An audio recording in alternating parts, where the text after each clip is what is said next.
The heroine fell into the clutches of a ruthless slave trader, while the villainess, destined for an early grave, showed secret mercy to survive. But fate played a twisted game. She became the heroine's most precious obsession, sparking a war between the protagonists. Eventually, she entered the Duke's estate not as a prisoner, but as the beloved favorite.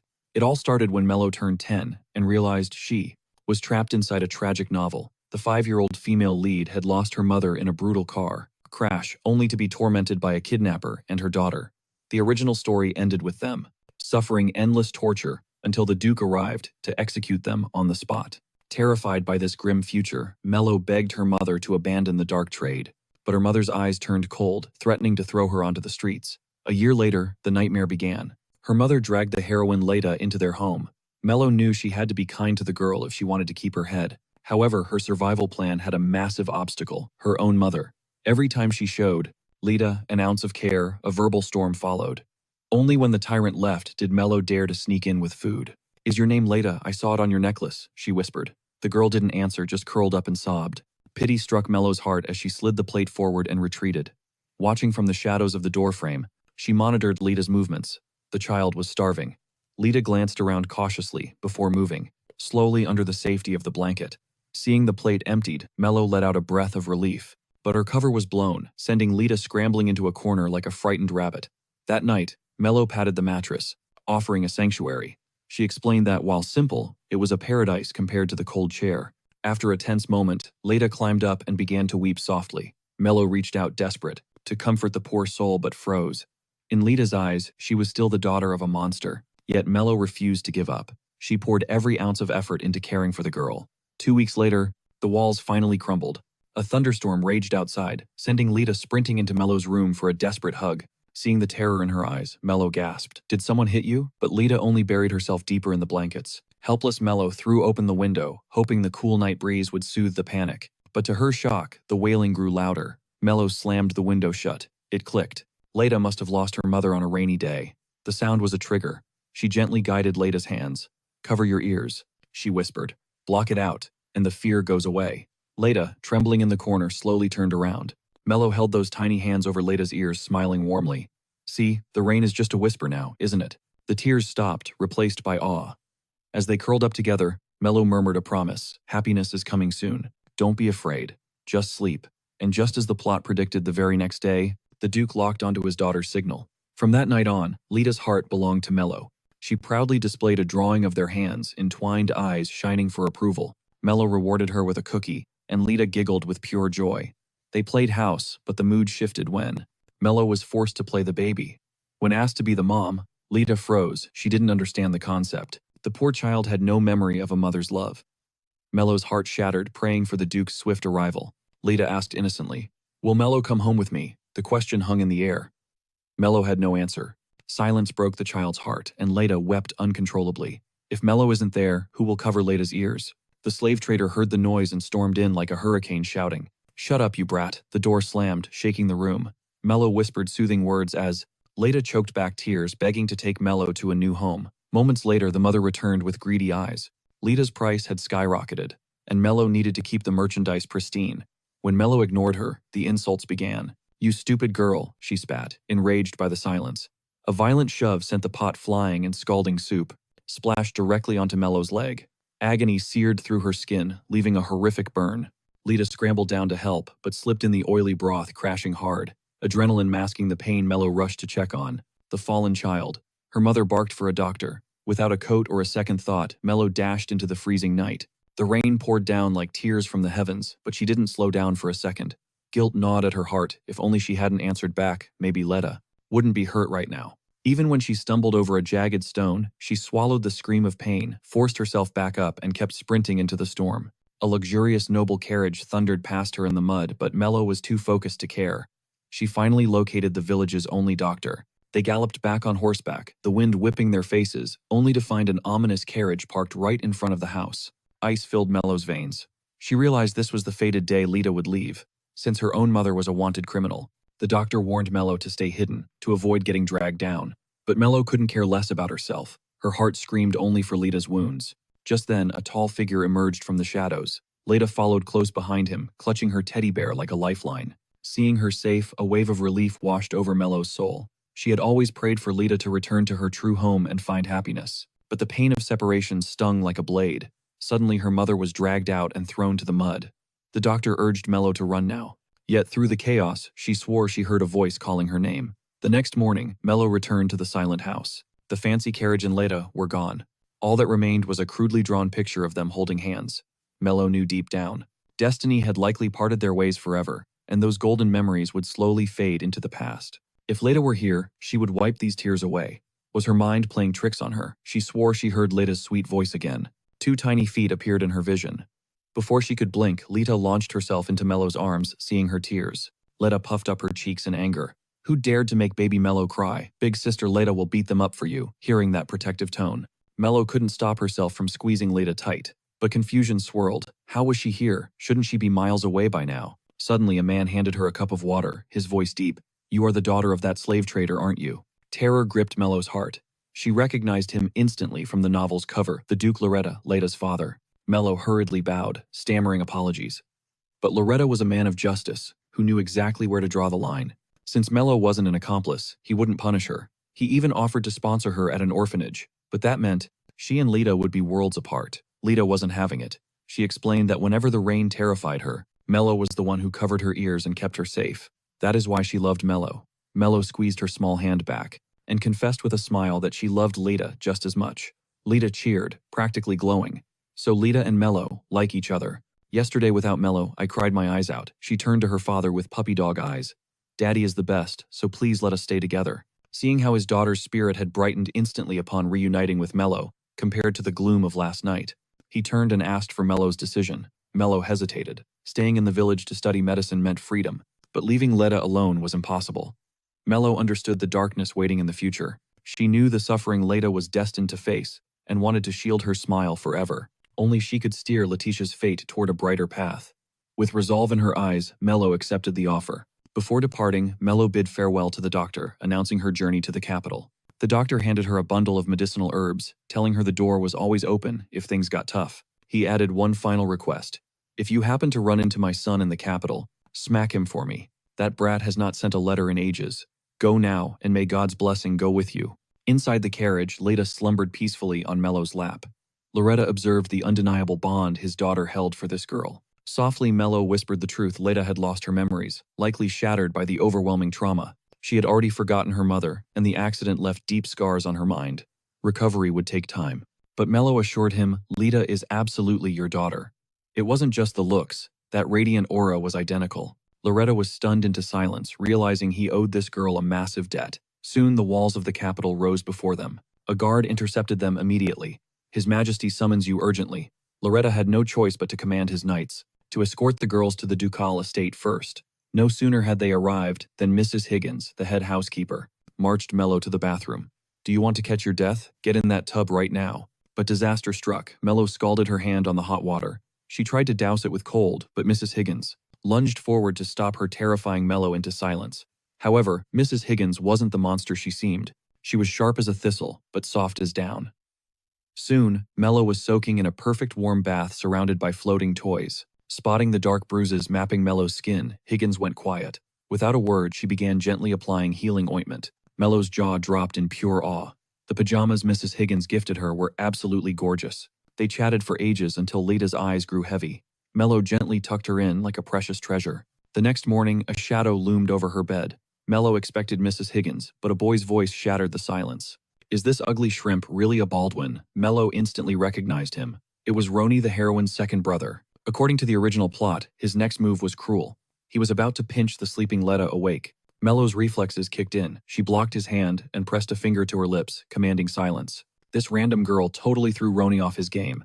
His face turned beet red with confusion. He swatted her hand away, but karma hit instantly. He tripped, muttering, "Damn it, who is this weirdo?" Melo approached him with genuine concern. She reached out, asking if he was okay. Roni scrambled back like he'd seen a ghost. He jumped up, eyes blazing, and screamed, "You're just another scammer. They always drag in random girls claiming to be my lost sister, but they're all fakes." With that, he slammed the door and vanished. Melo knew this would happen. Later, when Leta woke up, they went to play and ran right into the Duke Loretta. Leta did a happy little dance. Papa is Leta's big treasure. In the future, Leta will be Papa's little treasure too. Loretta awkwardly mumbled, "Thanks." Seeing the maids approach, Leta took the chance to make a tactical retreat. Loretta immediately ordered the butler, "Get rid of all sharp furniture."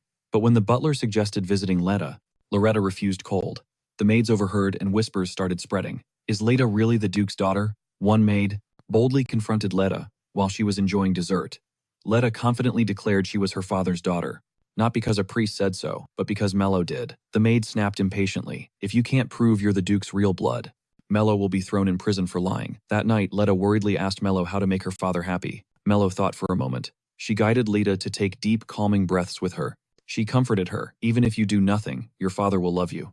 Leta then poured her heart out about the day's events. Asking, "Is father a good person?" Melo revealed the truth to keep them safe. The Duke had ordered the sharp furniture removed that very day. It was a silent gesture of care. Leta's face lit up instantly. She decided she loved her father very much. Loretta, lurking outside the door, heard his daughter's confession. His heart melted. He awkwardly turned to the butler. "What exactly does she like about me?" The next day, Melo and Leta received a special delivery from Loretta. They were stunning sky blue sun hats. Leta put hers on and twirled with joy. Melo wore hers too. The butler and Mrs. Higgins watched with satisfied smiles. The scene was pure warmth. However, the snake of a maid decided to interrupt the happiness. She claimed the Duke's sudden attention was only because Leta acted cute on command. She claimed credit for Leta's behavior. Just as she was looking smug, Leta spotted her target in the distance. She saw her savior and sprinted to snitch. By the time the maid reacted, it was already too late. Mrs. Higgins was glaring with eyes full of fury. Melo had taught Leta well, "If anyone bullies you, find Mrs. Higgins immediately." Seeing Mrs. Higgins' rage, the maid tried to make pathetic excuses. "The young miss is small, she doesn't know what she's saying." But Leta recited the maid's nasty words perfectly. The maid refused to confess. But when Mrs. Higgins ripped the family crest off her uniform, reality finally hit her hard. She dropped to her knees, begging and admitting her mistake. Seeing Mrs. Higgins' cold silence, she turned her rage onto Leta. "It was so hard to get this job, and because of you. You brat, I lost everything." Her hand raised to slap. Melo threw herself in front of Leta. "Don't you dare touch her." As expected, the butler and Mrs. Higgins confirmed the maid was fired. But Leta, she didn't care at all. She just raised her fork, eyes sparkling. "Can I have carrot cake?" She invited everyone to eat together. The butler and Mrs. Higgins exchanged smiles. It was a picture-perfect moment of warmth. Soon, news reached Loretta. He threw indirect questions at the butler, but what he really was dying to know was how the girls reacted to his gifts. Suddenly, a knock came at the door. It was Melo. "She came to say thank you," she explained. Leta wanted to come too, but she was too busy with her tea party and had already fallen asleep. Melo let out a genuine smile. Lady Leta hosted her guests with incredible skill today. "If you were also blinded by..." Her words were sliced apart before they could land. Loretto's voice was cold.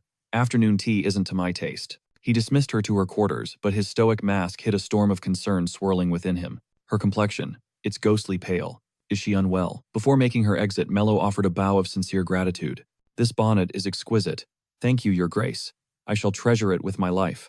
Her appreciation hung in the air. Melo vanished down the hall, leaving Loretto frozen in a rare moment of bewilderment. For the next few days, Melo sought refuge in the bustling kitchens. But the head maid, Mrs. Higgins, dropped a sudden restriction.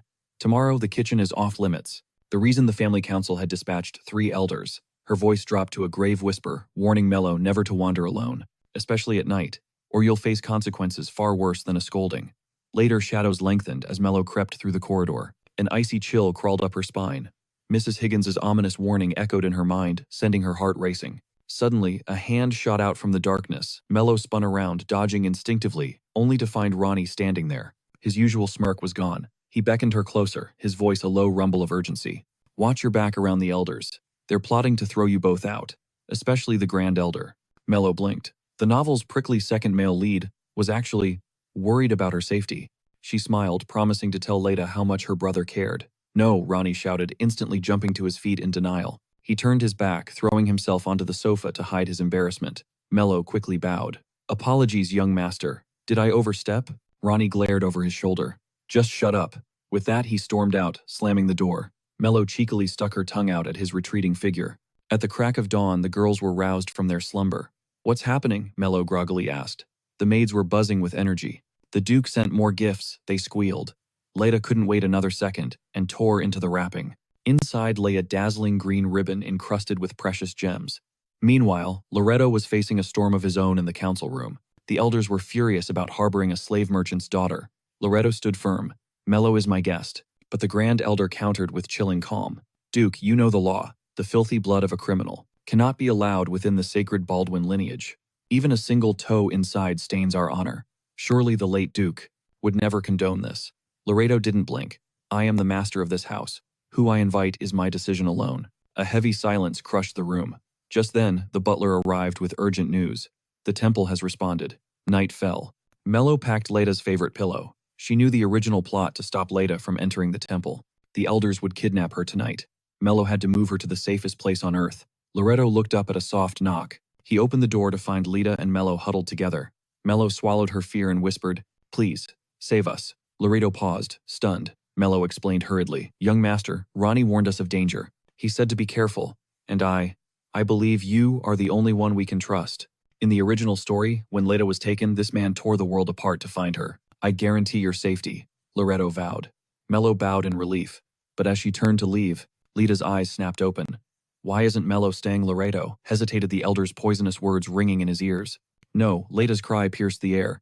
"I'll cry if Melo leaves." She clung to Melo like a lifeline. She looked at her father with teary eyes, begging for Melo to stay. Then she slyly turned away and gave Loretto a secret thumbs up. Melo flushed with embarrassment, but then came the shock. Loretto shot a thumbs up back. The plan worked. As Melo settled in, Loretto recalled Mrs. Higgins' words. She had called Melo a little lamb. Seeing her now, he realized how perfect that description was. However, peace was short-lived. The moment Leta left the next day, the Grand Elder struck. He snatched the ribbon from Melo's hair. He tossed money at her feet. "Leave." When Melo refused, he seized her arm, dragging her toward a carriage. "I'll take you straight to your mother." To the slave merchant. Pure terror paralyzed Melo. She knew the truth. If her mother was free, she would sell Melo in a heartbeat. "You ungrateful brat," the elder spat. Melo sobbed, begging for mercy. Suddenly, Mrs. Higgins burst onto the scene. She shoved the Grand Elder aside and scooped up the trembling girl. She cradled Melo's face. "Ignore this senile old fool." Melo clung to her, sobbing, as if she were her only lifeline. The Grand Elder stepped forward, but Higgins exploded. "You dare bark like a dog just because the Duke is absent.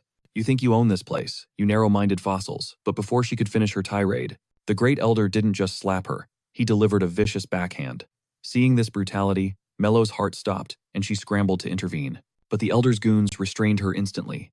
Mrs. Hicks tried to fight back, only to be beaten into unconsciousness, while Melo watched in helpless horror as they dragged her away. Thrown into the dark, damp dungeon, Melo faced a nightmare. There, in the opposite cell, rot her own mother, dressed in filth and rags. The elder sneered with pure malice. "Say hello to Mommy. If you vanish from the capital forever, I'll let her live." Meanwhile, the Holy Temple finally confirmed the truth. Leta was Loretta's biological daughter. Overjoyed, Leta immediately turned to her father. "Can we go get Melo now?" But their homecoming was ruined when the elders lied through their teeth, claiming Melo had stolen money and fled. Loretta's eyes narrowed. He wasn't buying it. He wouldn't believe a word unless Melo looked him in the eye and confessed. Panic flashed in the elder's eyes. He quickly pivoted. "You wouldn't separate a girl from her mother, would you? Miss Melo is currently visiting her in prison." Hearing that Leta was desperate to see Melo, the conniving elder suggested his own granddaughter replace Melo as the child's companion. But Leta shut that down instantly. She wasn't having any of it. Nobody could ever replace Melo. Just then, Mrs. Higgins burst in with news. Meanwhile, deep in the dungeon, Melo's mother showed her true colors. She begged the elder for freedom, then turned on Melo, demanding the location of the cash. When she heard the money was left at the Duke's mansion, she snapped. A demon of greed took over. She grabbed Melo through the bars, screaming, "You wanted to keep it all for yourself, didn't you? Give it to me. That's my money." Her grip on Melo tightened painfully. If not for the iron bars separating them, she would have torn Melo apart. Suddenly, the jailer kicked Melo to the ground. But as he turned, a terrifying aura exploded from the shadows. Loretta stood there, blade raised, his voice dripping with 0-degree frost. "If that foot doesn't move, I'll sever it from your body." He pulled out the coin pouch and handed it to Melo, his gaze softening. "I messed up. I didn't realize you were missing sooner. Forgive me." He respected her agency, telling her that if she wanted to take her mother and leave, he wouldn't stop them. This money was enough for a fresh start. Melo's heart was torn in two. She was terrified that staying would only bring trouble to the people she loved. Loretta sensed her fear and reassured her, promising that the future wasn't something she had to face alone. Just as Melo wavered, a desperate plea echoed from the darkness. Her mother's voice. "Melo, you wouldn't leave me to rot, right? I did terrible things to raise you. With that cash, I can quit the slave trade." The lies were getting pathetic. Loretta signaled his knights to shut her up, but Melo stopped him. She needed to do this. Her mother's face lit up with greed. "Good girl, I knew you'd save me." But her eyes weren't on her daughter. They were glued to the gold. The illusion of motherly love shattered. With eyes cold as ice, Melo tossed the heavy bag onto the dirty floor. Go be happy with your real daughter." Her mother didn't hesitate, diving for the scattering coins like a starving animal. Melo stepped back to Loretta's side, a bitter smile on her lips. She found what she truly loves. Loretta understood immediately. He ordered the guards to seize the gold. Prisoners are not permitted personal property. Absolute justice. Melo walked out of that hellhole, her heart numb. She apologized to Loretta for the drama, but the Duke brushed it off, asking the only question that mattered: "What do you want to do now?" "Will you come home with us?" Melo hesitated, unworthy thoughts clouding her mind until a familiar voice pierced the air. Leta came sprinting and launched herself into Melo's arms. Seeing those tear-filled eyes, Melo's doubt vanished. She was staying. Back at the estate, the maids gossiped about Leta's epic standoff with the elders. They praised her fierce spirit, saying she had the exact same unyielding attitude as the Duke. Just then, Leta rushed in, clutching her doll. Seeing the bruise on Melo's leg, she gently blew on it, asking if she had been scared. Melo, feeling vulnerable, asked, "Why do you like me so much?" Leta was too young for logic, so she answered with pure heart, "I just like you. I like Melo the most." Hearing such unconditional love, Melo broke down in happy tears, confessing that she loved Leta just as much. Soon after, young Master Claude heard his sister was back, and he rushed home instantly. But strangely, Leta had lost her spark. No matter how much the maids probed, she wouldn't spill the tea. She just lay by the window sighing like an old soul. Life is so complicated. After much pestering, Leta finally whispered her secret. "Big Brother said Melo isn't family, so we can't stay together forever." Then she dropped the most innocent, chaotic solution ever. "Daddy just needs to give birth to a Melo." Hearing this adorable logic, the maid choked back a laugh. "Young miss, you just want Melo to be an official Baldwin, right? Even if the Duke can't biologically produce her, there is a way." Leta's eyes sparkled with hope. The maid was about to say the word marriage, but suddenly realized the chaos she was about to unleash. She swallowed the words back down just in time. Later, while the maid gossiped with her crew, little Leta shadowed her like a ninja. The realization hit, Leta clapped her hands and dashed off, thanking the confused maid. The servant finally caught on to the scheme. Now we are really done for. To cement Melo's place in the family, Leta assigned her a critical mission, serving afternoon tea to Duke Claude daily. Desperate not to let the little angel down, Melo vowed to give it 110%. Mrs. Hicks warned Melo to pace herself. Although she barked orders like a drill sergeant, Melo knew the head maid was a softy at heart. Night fell, and the lord of the manor returned. The butler briefed him on the household dynamics. Seeing the butler grin about Leta and Melo, Claude's interest was piqued. By the next sunrise, the trio was already thick as thieves. Watching them frolic, Melo couldn't help but fangirl internally. This is the real Claude Baldwin, the legendary sister complex king from the original novel. Claude was her ultimate bias. She used to dream of a family like this. But the moment she looked up and met his blindingly handsome face, her brain short-circuited. Claude found her frozen state amusing. "Do I look strange to you? You cannot even look me in the eye." "Pleasure meeting you, Miss Melo." Suddenly, Leta zoomed in. Leta has been waiting. Melo is on her best behavior. She asked why Melo was stuttering and red as a tomato. Then she dropped the bomb. "You guys like each other, right? So I want Melo to marry Leta." Hearing this, Claude and Melo froze their souls, leaving their bodies simultaneously. Leta solemnly swore to make Melo happy. Hearing that adorable confession, Melo squeezed her tight. However, a chill ran down Melo's spine. It was Claude staring daggers. Later, during the dreaded tea duty, Melo swallowed her fear and knocked. The door creaked open. Claude greeted her with a smile that didn't reach his eyes. "I heard you were learning capital etiquette. Is it just to cling to Leta?" Melo honestly replied she would stay by Miss Leta until the end of time. That honest slip-up caused the temperature in the room to drop below freezing. Melo instantly realized that she had likely triggered his massive jealousy, but Claude masked it with a fake smile and dismissed her. He slammed the door shut, leaving a bewildered Melo in the hall. The next day, she tried to break the ice with a story about meeting Leta. "You want to hear about it, right?" But Claude gave her the total silent treatment. For days, whenever the siblings were together, he was a doting puppy to Leta. But the second Melo brought tea, slammed door in the face. One day Melo descended the stairs to find the hall in absolute chaos. Turns out Duke Claude was ruthlessly firing a servant, because his #1 trigger is liars. That day Melo went for the tea run and found the office empty, so she quietly left the tray. She turned to leave, only to crash right into a rushing Claude. He shielded Melo from the fall, his own hand taking the brunt of the scalding tea. Miraculously, Melo was unharmed. But seeing his red-burned skin, she scrambled up to get cold water. Claude stopped her, raising his injured hand, to show it was not a big deal. To calm her panic, he commanded her to count to 100. When Melo finished the nervous countdown, he asked softly if her heart had settled down. Melo apologized profusely for her clumsiness, but Claude flipped the script.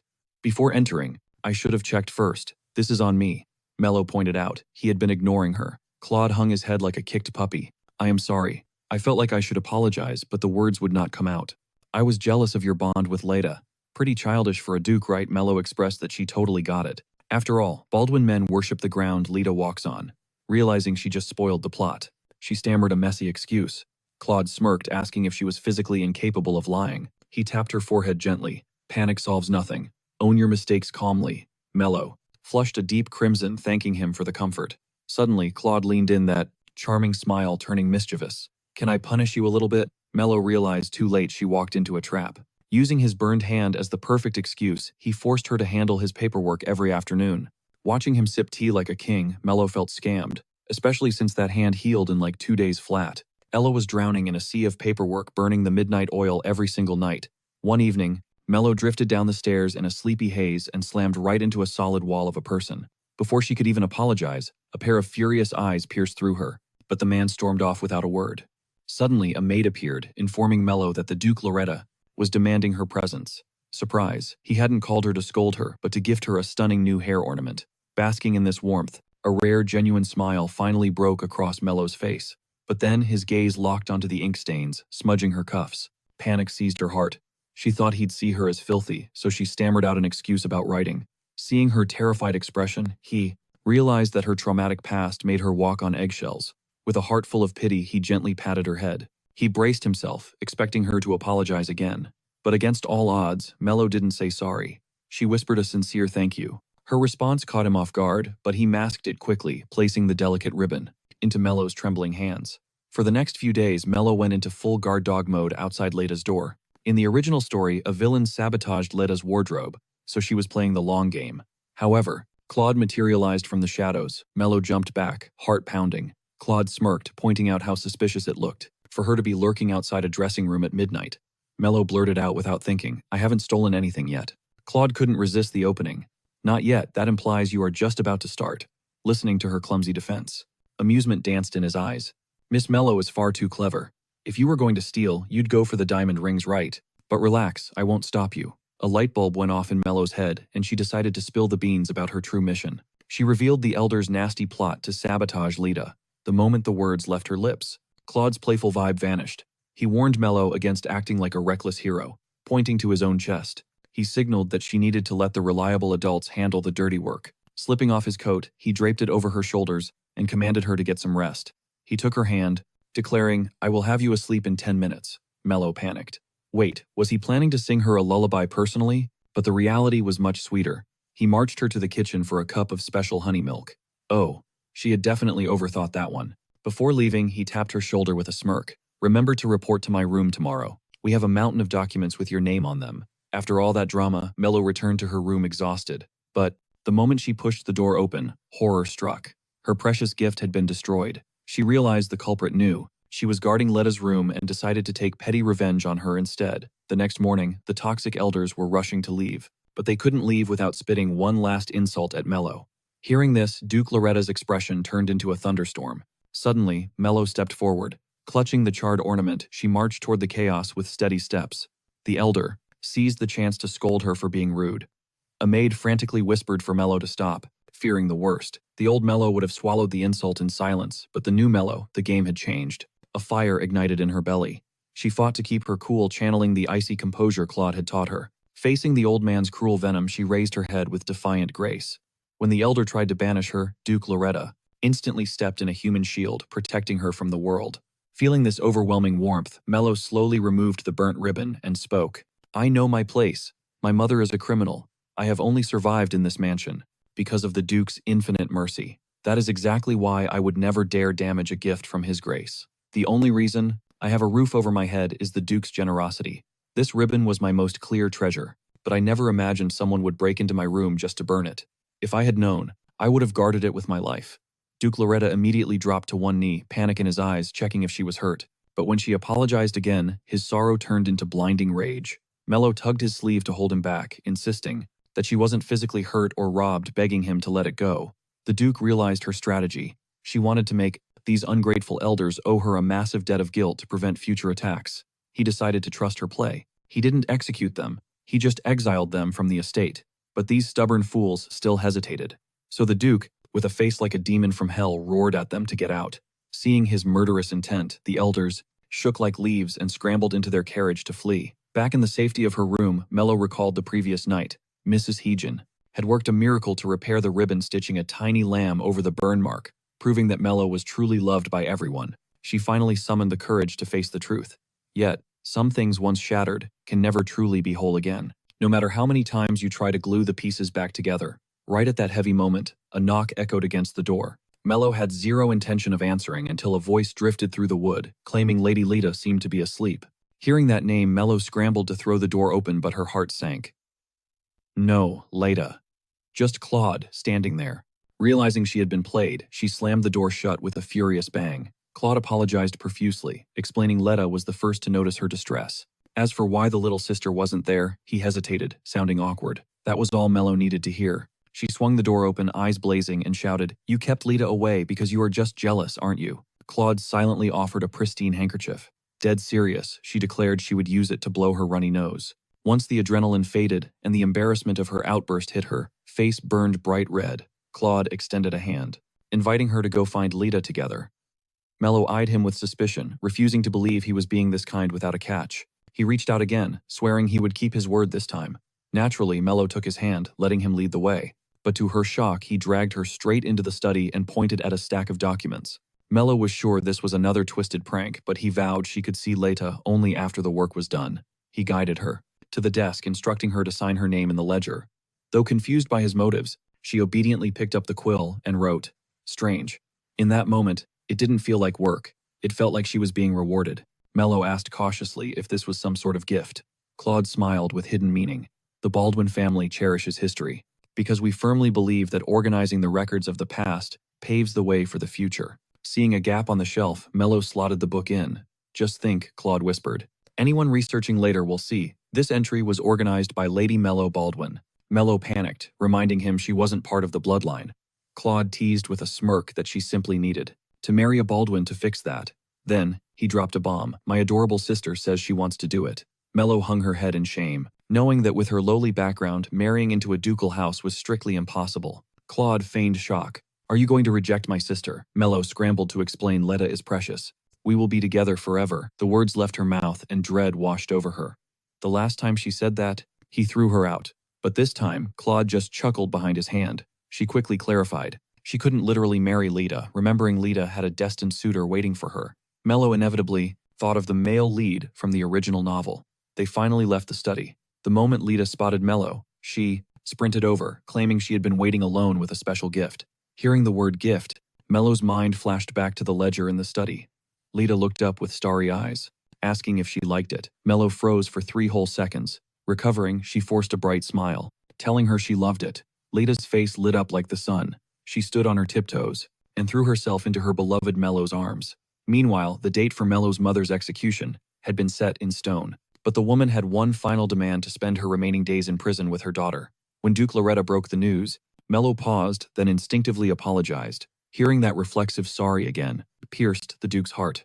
As her guardian, he spoke gently. "While mercy suggests granting a dying wish, if that request brings pain to the living, you have every right to refuse." But Melo knew the truth deep down. Her mother didn't summon her out of love. She was terrified of the afterlife and wanted a shield against her own sins before she died. He offered her 2 weeks to decide, but Melo shook her head instantly. She had learned her lesson. That woman loved gold more than her own child. Melo remembered slaving away from dawn to dusk, desperate for crumbs of affection that vanished in a second. Gripping her dress, she declared with iron resolve that she would not go back. She refused to be wounded again. Duke Loretta felt a massive weight lift. She had finally chosen to protect herself. Standing there, rising from the mud of her past, she shone brighter than any gemstone. Melo insisted on signing the rejection letter personally, because the moment she put that ink to paper, she knew she would finally feel it. True liberation. Stepping out from the suffocating shadow of her mother, Duke Loretta accepted the request instantly. But the next day, it wasn't the Duke who escorted Melo to the prison. It was Claude. In her rush to leave, Melo forgot her gloves, giving Claude the perfect chance to tease her. Then the mood shifted. Claude slipped off his own black leather gloves and handed them to her. She touched the smooth material, hesitating. She asked if the Duke was all right. Guilt crashing over her like a wave. She felt like a burden. But Claude's voice cut through her thoughts. He told her firmly, "This is not your fault." Melo lowered her head, feeling small. Why was she always treated like a fragile child? She pulled on the oversized gloves, mumbling, "I wonder when I'll finally grow up." Claude tilted his head and asked when her birthday was. Melo paused. She admitted she didn't actually know the exact date. Realizing he had touched a deep wound, Claude fell silent. But Melo smiled, her face radiant. "My birthday is in the spring," she said softly. "When the flowers bloom, that is when I turn a year older." Claude was struck speechless. Her words were so unique, so incredibly romantic. Just then, the carriage rolled to a halt. Claude pulled out the official documents, the knight guarding the entrance, took the papers, checked them, and was about to wave them through. But then everything froze. Melo noticed the knight staring right at her. His gaze was intense. Claude's expression darkened instantly, disgusted by this stranger's rudeness. The knight called out Melo's name, his voice trembling. He ripped off his helmet the moment he saw her face clearly. Melo leaned out the carriage window, her heart racing. It was him, her childhood friend, Isaias. Memories flooded back. Whenever she used to cry from being bullied, Isaias was her shield. He would swoop in and teach those bullies a painful lesson. Melo knew he meant well, but her heart was too soft. She often stopped him, knowing the pain of being tormented. She couldn't bear to see others suffer the same fate. Touched by her angelic kindness, Isaias had pinched her chubby cheeks and made a vow. "From now on, I will protect you with my life." His personality, so bright and lively, had healed her closed-off heart. He once gave her his own shoes and ran barefoot in the dirt just for her. That night, Melo had worried about him endlessly, until suddenly, a noise. At her window. It was the missing shoe. She threw open the window and caught a glimpse of Isaias, sprinting away barefoot in the moonlight. Warmth bloomed in her chest. Back in the present, seeing him again. After all these years, Melo practically launched herself at Isaias. To him, she wasn't a lady. She was still that precious little girl. Melo pouted, insisting she was all grown up now. Isaias laughed heartily. "You only make that face when you're mad. You haven't changed a bit." Suddenly, the temperature dropped. Claude interrupted their sweet reunion. With a fake smile, he invited Isaias into the carriage. Seeing Isaias ask Melo to scoot over with such familiarity, Claude's jealousy flared. He was annoyed by this guy's lack of manners. But Isaias, complete oblivious to the murderous aura, just focused on Melo. Melo explained she was staying at the Yada, Duke's residence for now. Isaias didn't pry. Suddenly he spotted the chocolate on the table. His eyes lit up like a puppy. He excitedly said he'd take some to share with his squad. Melo giggled. "You always want to share good things with friends. That part of you never changes." Watching this bond, Claude snapped his fingers and ordered the servants to bring more chocolate. Isaias dropped to one knee to thank Claude. But he wasn't thanking him for the sweets. He was thanking him for protecting Melo. Claude looked like he swallowed a lemon, then shifted his gaze to Melo. Melo, staring at the kneeling knight, suddenly remembered her promise to the doctor. Without a second thought, she grabbed a heavy book and whack, she smashed it onto Isaias' head. "Right to the doctor immediately," she screamed. Isaias rubbed his head, looking pathetic. He promised to contact his mother regularly from now on. They argued about how to write the letter, then both slowly turned to look at Claude. He was the only one in the carriage who actually knew how to write elegantly. Time flew by as they caught up, and before they knew it, visiting hours at the central prison were over. Melo apologized profusely for wasting time, but Claude simply shrugged. "It doesn't matter. We still have 2 weeks." His understanding nature made Melo's heart melt. Early the next morning, Isaias showed up at the Duke's mansion. He pulled out a fistful of foxtail grass from behind his back. Melo accepted the humble gift, thanking him softly. It reminded her of when they were kids, hunting for the prettiest foxtails together. She felt guilty for hitting him yesterday, but Isaias didn't mind at all. In fact, he encouraged her to show her fiery side more often. Melo asked why he was really here. He took a sip of tea and dropped the bomb. "He was here to get writing advice from Claude," he said with a serious face. "Since I promised to write letters, I must keep my word. A man who wants to be a knight can never break a promise." Dark clouds were gathering over the empire, but sadly Claude was too buried in paperwork to notice the storm approaching. Isaiah waved it off with a grin. Since he was already here, he'd stick by Melo's side until the sun went down. But then a shadow crossed his face. He suddenly worried he might be interrupting her schedule. Melo paused, her eyes softening. She flashed a radiant smile and reassured him she was free. Suddenly a noise shattered the peaceful atmosphere. The door swung open to reveal a disheveled Claude. He scanned the room with wild eyes. Melo tilted her head, confused by his chaotic entrance. Seeing that Leta wasn't there, Claude let out a breath he'd been holding. He explained that his little sister had a massive crush on his friend. Melo laughed softly, trying to calm him down. "Don't worry, Isaiah might look wild, but he's actually the son of the most brilliant doctor in town. Leta is safe with him." But when she turned around, her jaw dropped. Isaiah had already licked every grain of sugar from the teacup. Just then, the butler cleared his throat with a question. "Lady Leta wishes to join the guest." "Is that permissible?" "Absolutely not," Claude and Melo shouted in perfect sync. But then a teary-eyed little face peeked around the corner. Melo, am I really banned? Their defenses crumbled instantly. Claude swooped her up, spinning her around like a princess. Whatever my angel wants, she gets. Even Isaiah couldn't hide his shock at the display. This guy is seriously obsessed with his sister. Later, the four of them gathered in the office, creating a wholesome scene. Isaiah turned out to be a natural at writing letters. Claude slid a piece of paper to Melo, urging her to try. She stared at the blank page, lost in thought for a long time. Claude leaned in his voice, dropping to a smooth whisper. Why not write about your day? Or perhaps, write a letter to the person you hold most dear. He thought he was being incredibly smooth and obvious, but Melo's mind was filled only with Leta. Reading her thoughts, Leta cheered with pure joy. I'm going to write to you too, Melo. You're my favorite. Melo's heart completely melted into a puddle. She rushed to embrace the adorable child.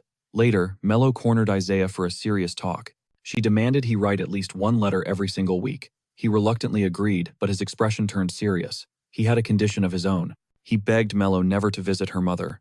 Melo looked at him, puzzled by the intensity in his eyes. Isaiah's voice rose with indignation. Being a saint won't save you. You can't get revenge if you're too soft. He confessed that seeing her in that carriage the first time had terrified him. He thought she was returning to that hellish woman, and he was relieved he was wrong. Remembering the cruelty of her mother, Isaiah's blood boiled. He wanted Melo to stay away, believing silence was the ultimate punishment. But Melo shook her head. She believed that true revenge required facing the monster personally. Isaiah argued passionately. Trust me, if you ignore her, she will lose her mind, screaming your name and drowning in her own misery. He frowned, his eyes dark with warning. He made Melo swear she wouldn't go back. Once she promised, Isaiah relaxed slightly. Melo smiled sadly, vowing she wouldn't let herself be a victim again. She wasn't the same fragile girl anymore. Later, she went with Claude to send the letters. But then, the postman threw a curveball question at Claude about his birthday gift delivery. Claude coolly replied to send it to the academy. Melo's eyes went wide with realization. The postman beamed. I shall also prepare grand celebrations for Lady Leta and Miss Melo. A shadow fell over Melo's face. She didn't feel worthy of such kindness. When asked for her date of birth, she whispered in shame. I don't actually know. All I remember is that it was sometime in the spring, realizing he had stepped on a landmine. The postman panicked, apologized awkwardly, and fled the scene. The silence left behind was deafening. A wave of loneliness washed over Melo. Claude broke the silence with a question that cut deep. Why don't you ask your mother? He quickly added. I'm sorry if that crossed a line. She waved her hands frantically, pretending she didn't care. But Claude saw right through her mask. He knew she was desperate for the truth. Go see her, he commanded softly. It seems you left a piece of yourself behind in that place. Melo froze, her heart skipping a beat. She wanted to say it didn't matter, but the words died in her throat. Suddenly, the image of Leta's innocent smile flashed in her mind, giving her strength. A knock at the door interrupted her thoughts. The butler announced a guest had arrived. Her first thought was Isaiah. She started apologizing to the butler, thinking her friend had broken protocol, and barged in unannounced. But it wasn't the wild boy at the door. It was the postman. Guilt-ridden over his earlier words, he had returned with a bouquet of apology flowers. Melo hurriedly reassured him. Please don't worry. Being born in spring is a beautiful truth.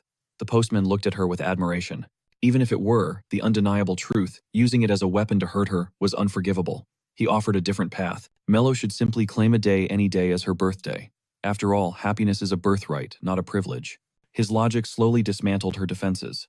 For a girl like her, ordinary joy was a luxury she had never tasted. In that heartbeat, clarity struck.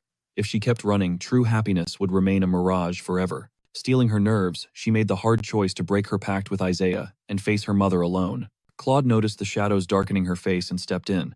If the weight is too heavy, I can walk with you. But she shook her head. She needed to face this demon solo. Before she stepped away, Claude offered one last assurance. If it gets too suffocating in there, come find me instantly. I'll be your anchor right here. His encouragement was unconventional, but it worked. She beamed at him, a bright flower blooming against the backdrop of that grim, soul-crushing prison. But moments after Melo stepped into the gloom, a hand shot out from the shadows and yanked her behind a wall. Isaiah, what was he doing here? Shock paralyzed her as she stared at her childhood friend. He pressed a finger to his lips, signaling silence. No time for questions. He gripped her wrist and dragged her blind, dodging the soldier's line of sight. Melo tried to break, but Isaiah was running on adrenaline. He was hell-bent on rescuing her. I know a way out. We can slip past the nobles unnoticed. They only brought you here to save face, didn't they? He wasn't listening. He was projecting his own fears onto her. He ranted furiously about the nobles until a cry of pain escaped Melo's lips. He dropped her hand as if burned guilt washing over him. Melo gasped, explaining it was a misunderstanding. This visit was her choice, but his eyes were full of doubt. She doubled down, voice firm. It's the truth. Isaiah looked at her like she was speaking a foreign language. You want to see the woman who made your life hell. When she nodded, he exploded. Absolutely not, I forbid it. That criminal's last wish is just pure selfishness. I won't let you walk into the slaughterhouse again. Suddenly, a voice cut through the tension like ice. Isaiah, I prefer not to command you, but release Melo. Now. That was the spark that lit the powder keg. Isaiah snapped, convinced that Claude had coerced Melo into this nightmare. He lashed out, calling nobles heartless monsters with ice in their veins. He spun on Melo, demanding an answer. Tell me the truth, do you actually want to see her? The choice is yours. Melo clutched her dress gilt, gnawing at her. She knew his rage came from love, but when she glanced at Claude, she found only gentle patience. He wasn't forcing her, he was supporting her. She couldn't betray that kindness. She looked Isaiah in the eye. The Duke actually tried to stop me. This is my war to fight. I need to see my mother. Isaiah stared, stunned. But there's nothing to gain. Why? Are you stupid? Did you forget the torment? He just wanted her to break free from that woman's shadow, but Melo cut him off. Because I've decided how I want to live. That involves facing her. She smiled, assuring him she was fine. But to Isaiah, that smile was a dagger. It was the same resigned look she wore as a child, masking her pain to survive. Before he could argue, Claude signaled the guards to restrain him. Melo panicked, rushing to intervene, but Claude raised a hand. I will handle the discipline personally. Until then, my knights will keep him safe. He eyed the red marks on Melo's wrist with concern, but she gently waved him off. She was more baffled by how Claude knew her location. As they walked, the tension melted into quiet companionship, until the heavy iron doors loomed before them. Claude stopped. Be careful. I'll be waiting. Inside, Melo finally faced the source of her nightmares. But her mother didn't offer a greeting or concern. Just immediate shameless exploitation. Melo recalled the Duke's warning. The dying don't seek redemption. They use the living to ease their own fear. The realization hit her. With the executioner's blade drawing near, her mother was terrified. She didn't want a daughter. She wanted an emotional crutch. This wasn't an apology. It was a transaction for peace of mind. Melo shut it down. Don't bother apologizing. Her gaze remained unshakable. The mother unused a defiance snapped. The mask fell, revealing the monster who blamed Melo for her ruin. But Melo saw through the venom. This tragedy was entirely self-inflicted. If you continue this madness, I'm walking out. She refused to accept fake tears. She was claiming her own life now. However, there was one singular thing her mother could actually provide. Her birth date. The request left the woman completely stunned. Melo was done with the excuses, so she fired the question point blank. When exactly was she born? When the woman replied, she didn't know a cold wave of realization hit Melo. How foolish of her to expect even a crumb of maternal love. To this woman, Melo wasn't a daughter. She was just the living sin that had dragged her into this cage. A bitter smile touched Melo's lips. I see. With those final words, she spun around, her footsteps echoing with newfound resolve. Behind her, the prisoner slammed against the iron bars, screeching like a banshee. Back then, I wished for death. I wanted to scrub the memory of your birth from my mind, yet I was stuck with you. You should be on your knees thanking me. No one would open their doors while soldiers swarmed the streets. If that one family hadn't let me in, I would have died because of you. After all my suffering, how dare you walk away? Melo listened to the venomous tirade, that same bitter smile fixed on her face. She turned one last time, offering a polite final bow to the woman who gave her nothing but pain. The heavy chains of expectation finally shattered. Goodbye, mother.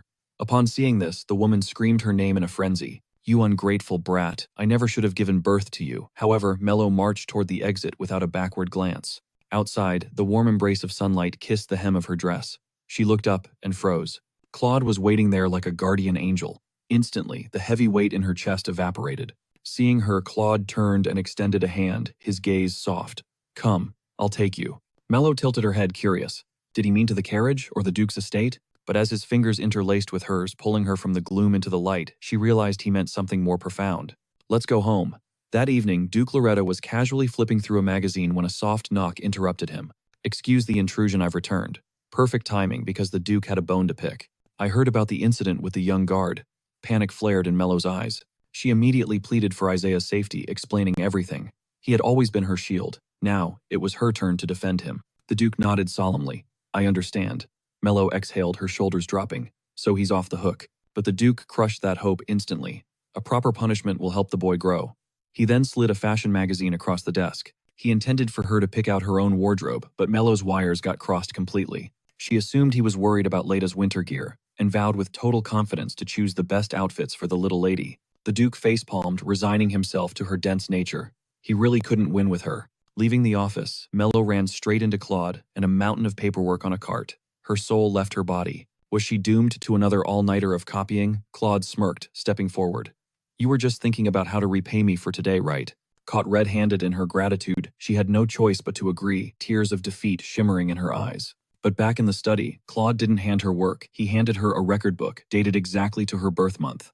It clicked. Her mother had mentioned a freak snowstorm during spring. Such a bizarre weather anomaly would definitely be in the official archives. Plus, her mother had been dodging soldiers at the time. Seeing Melo's gears turning, Claude smiled with relief. They deduced her mother was likely fleeing from a scandal, but a pregnant woman being denied shelter everywhere. That was suspicious. Claude suspected a strict lockdown order had been in place. He explained. Years ago, an assassin targeted the royal family by posing as a guest in a village on their route. The plan failed, but the assassin slaughtered the host family before being caught.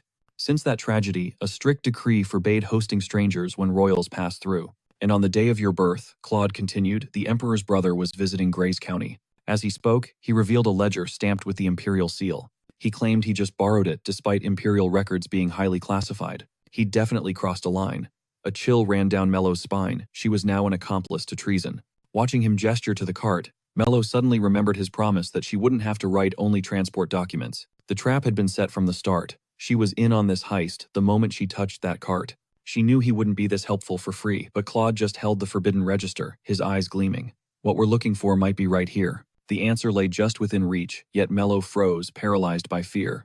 One wrong move, and her fragile hopes would shatter into a million pieces. Suddenly, Claude's voice broke the silence, warm and encouraging. Are you afraid your dreams will crumble? Don't be. You will find it, I promise. I'll be right here searching with you, so hold on to that hope.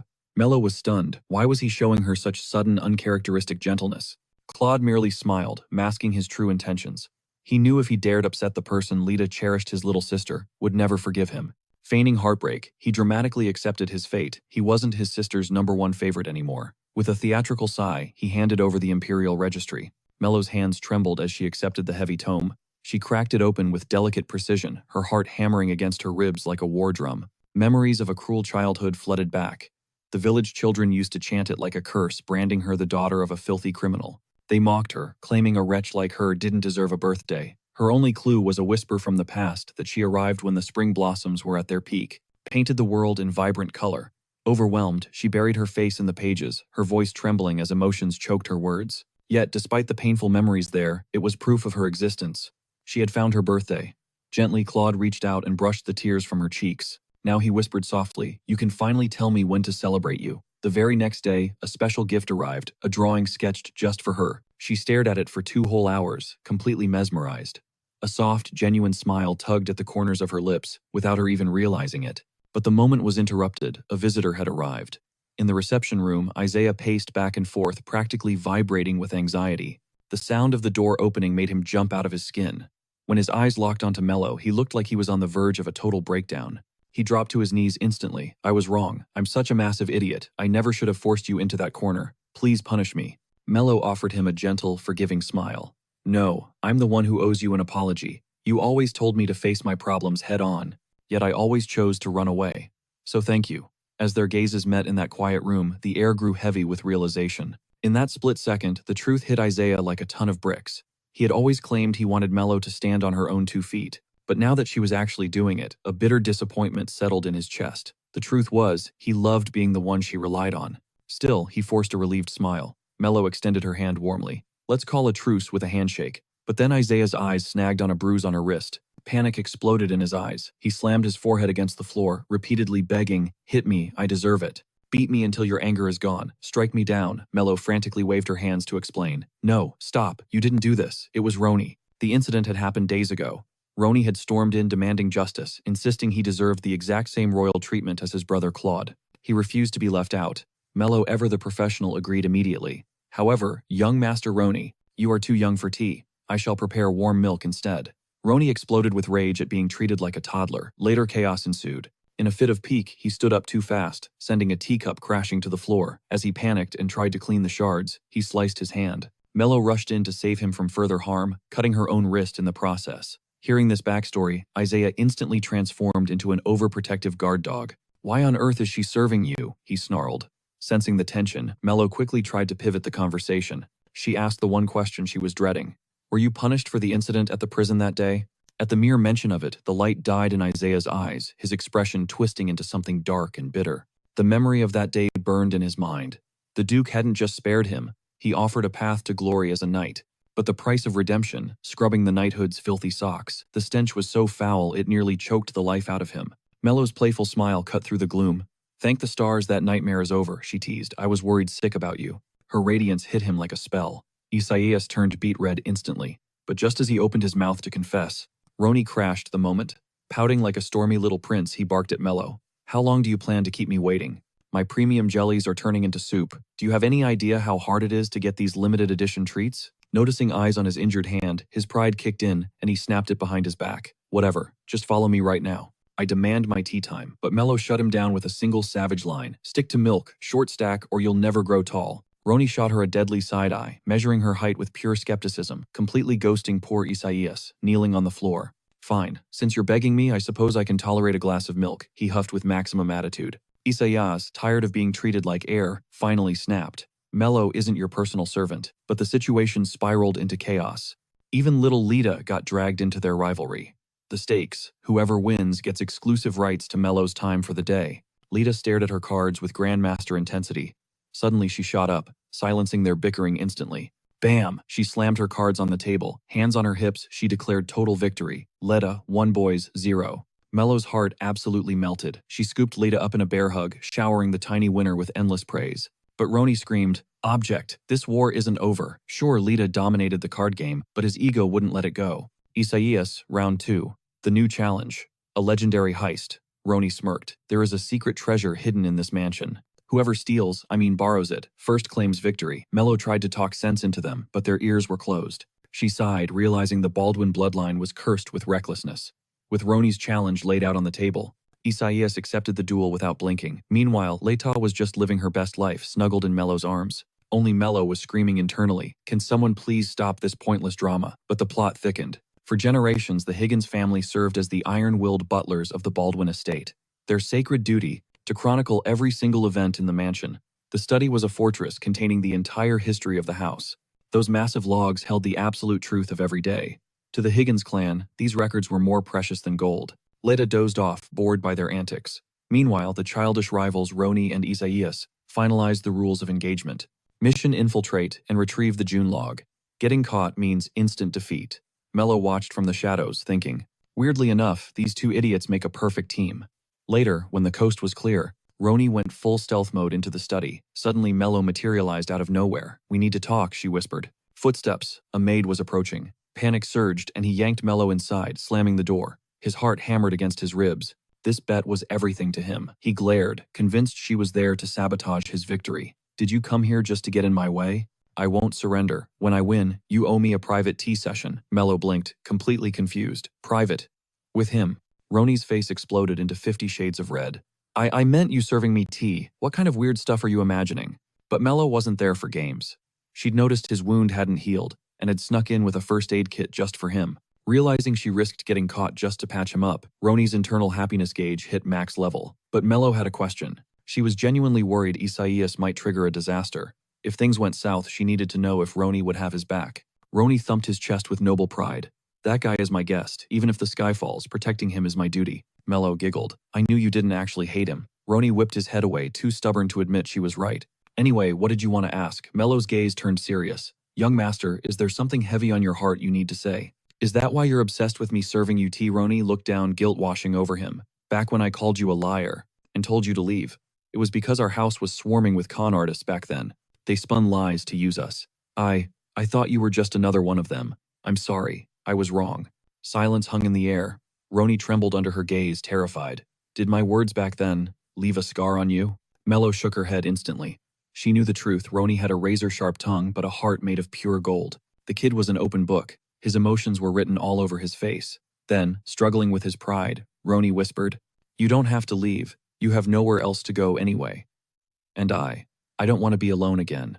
Even though my brother is back home, he's usually locked away at the academy. And besides, Melo didn't wait for him to finish. And young Jeremiah, since he entered the magic tower, he never looked back. According to the original storyline, the third son Jeremiah was an absolute prodigy. He was destined to become a legendary mage. That obsession consumed him, keeping him isolated in the tower. But before Leta ever stepped foot in this world, Ronnie was the lonely prince of the Duke's mansion. When he heard a long-lost sister might return, hope bloomed in his heart.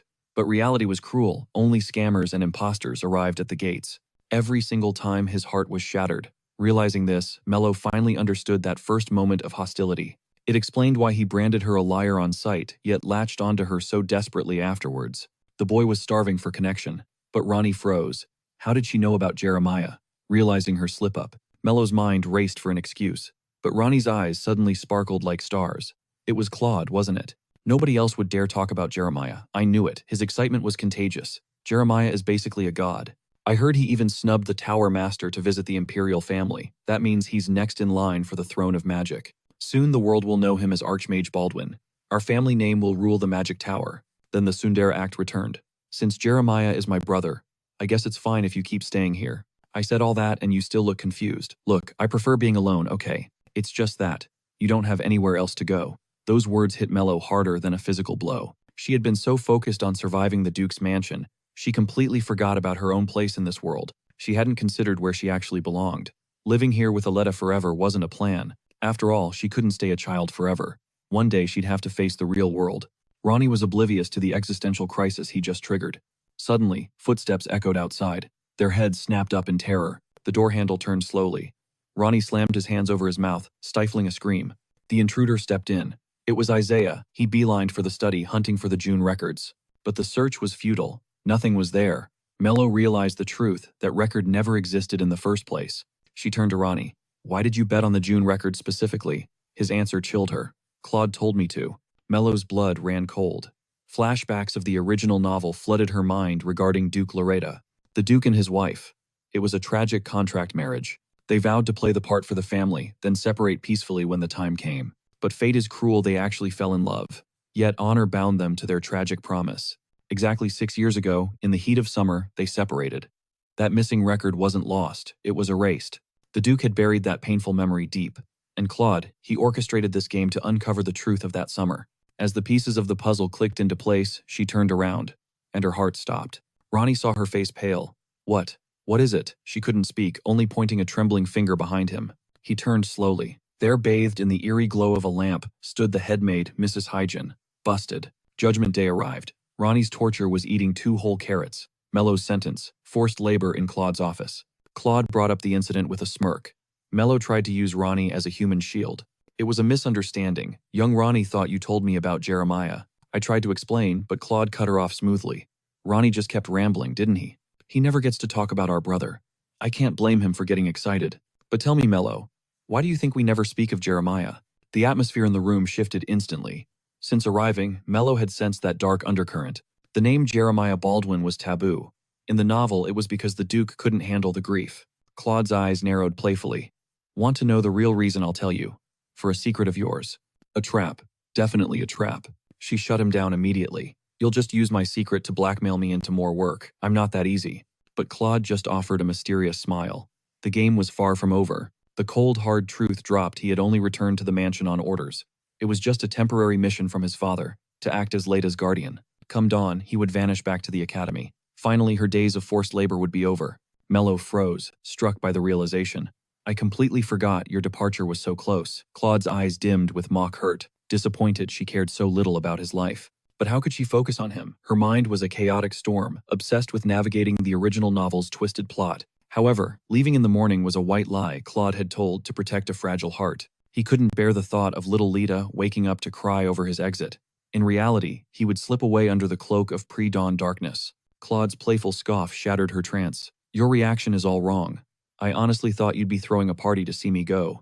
A pang of sorrow actually hit her, but she masked it with shyness. It's just, Leta is going to be devastated tomorrow. She hurriedly added that the Duke, Loretta, and Ronnie would be there to comfort the child.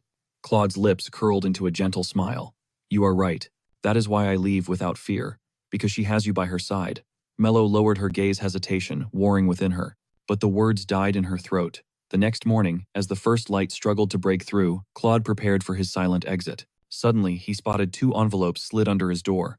Opening the first, his heart melted at a clumsy yet adorable drawing Leta had made of them. Seeing her pure, unfiltered love captured on paper made his cheeks flush. Then he unfolded the second note, Melo's letter. I was afraid I would miss your departure, so I am writing this now. To be honest, I had given up on ever finding my birthday. I thought it was a lost cause. But you gave me hope. You promised there was a way that we would definitely uncover the truth. You have no idea how much that meant to me. Every birthday I will think of you. Thank you. As the words sank in, he stood frozen, overwhelmed by emotion, until a servant gently reminded him of the time. Apologies. I just received the most precious parting gift. It caused a slight delay. Meanwhile, Melo jolted awake, panic surging as she realized she needed to send him off. Eyes snapping open, she scrambled out of bed and sprinted through the halls. She frantically scanned every corner for Claude, but silence answered her. He was already gone.